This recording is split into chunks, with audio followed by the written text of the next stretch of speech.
friends. How are you today? So, we are talking friends of the firm, and I'm going to tell you a little bit more about that. When a couple years ago, I was doing a team builder for a client, and it's a client that's been a long time client of mine. And as it happens, I like for my clients to, my points of contact, to introduce me at the beginning of these sessions.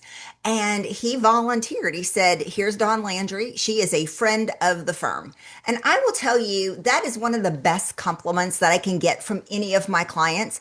I like for them to see me as partners. I like for them to see me as trusted advisors and as well as innovators in terms of how are they doing their job? How are they continuing to help and advance their businesses? So, friend of the firm.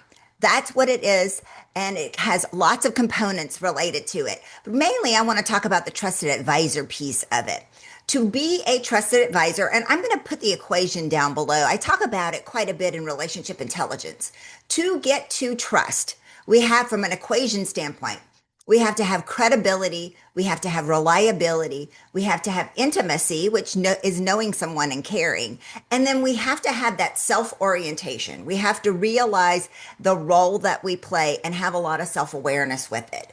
Now, the natural go-to when I say, how are you getting to trust with your clients? A lot of people tell me, well, I'm getting it through the years of experience that I have and the fact that I am going to continue to do and be reliable and produce over and over again.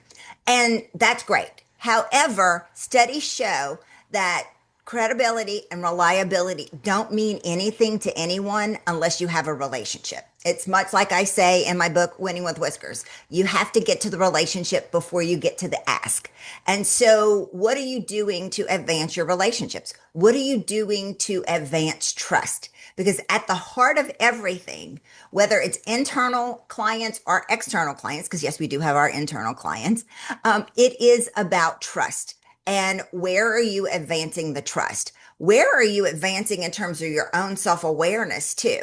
That self-awareness piece is huge. It's a vital component of the equation. And so it's knowing who you are, knowing how you show up, and knowing sometimes that you might not be the best person and the best point of contact for that particular client. And that's okay. They're not your people. Sometimes we have to like really step back with some vulnerability and say, I am not the best point of contact for this particular client. We are just not, it's not gelling, and it's absolutely okay. Your actual leadership will respect you a whole lot more for admitting it, and then for actually leaning into one of your colleagues and saying, you know what, I think that no, based on what I know specifically related to this client, this particular colleague of mine would get along a whole lot better with them. So, friend of the firm, that's what I'm talking about today. How are you? How are you doing in terms of those deep relationships with your clients? And as you saw, Molly just jumped up. I have a whole new setup. Let me know what you think. I had a brand new camera, so the camera actually has a wider angle. So it forced me to do a house cleaning a few days ago, and I'm enjoying it. But you let me know what you think, and contact me as always if I can help you in any way. Don't hesitate to reach out. I'll see you soon.